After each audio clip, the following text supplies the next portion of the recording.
Hello everyone, welcome to অরিপাস recipe. আজ বানাতে চলেছি রুই মাছের তেল ঝাল। চলুন তাহলে দেখে নেওয়া যাক রান্নাটি কিভাবে তৈরি করব।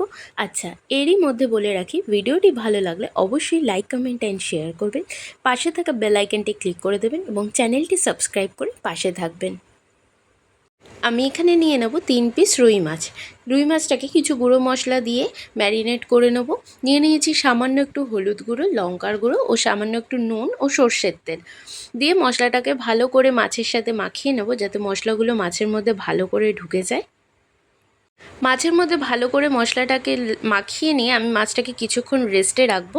ওই ধরুন 10-15 মিনিট মতন রেস্টে রাখলেই হবে। কিছুক্ষণ রেস্টে রেখে দিয়ে আমি এখানে মশলাগুলোকে তৈরি করে নেবো, যা যা মশলা আমার দরকার মাছটাকে তৈরি করার জন্য। নিয়েছি আমি এখানে ছোট একটা পেঁয়াজ, ঝাল অনুসারে লঙ্কা এবং সামান্য একটু আদা ও রসুন, এটাকে আমি পেস্ট করে নেব।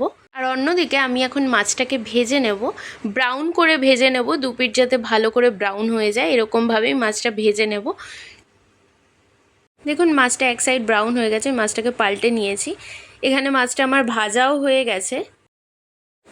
এবার আমি তৈরি করে নেব গ্রেভিটা। তার জন্য আমি কড়াইতে দিয়ে দিয়েছি সামান্য একটু সর্ষের তেল, একটু কালো জিরে ও একটা শুকনো লঙ্কা।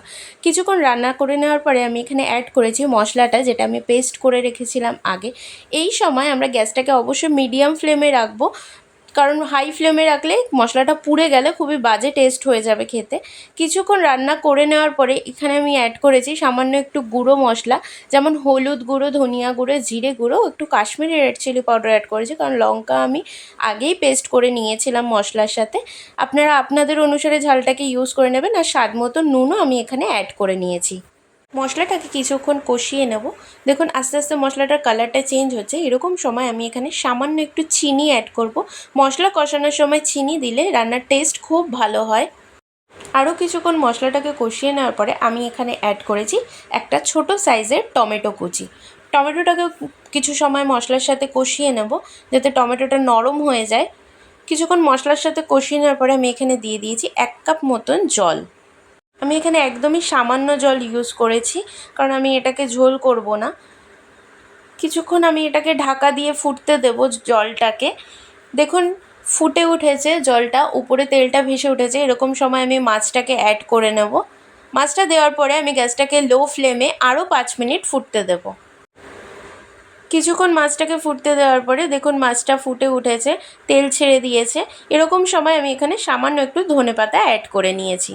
আর গ্যাসটাকে আমি অফ করে ঢাকা দিয়ে কিছুক্ষণ রেস্টে রেখেছি। আর রান্নাটা পুরো তৈরি হয়ে গেছে। খুব টেস্টফুল ছিল, ট্রাই করে দেখবেন। And thank you for watching the video.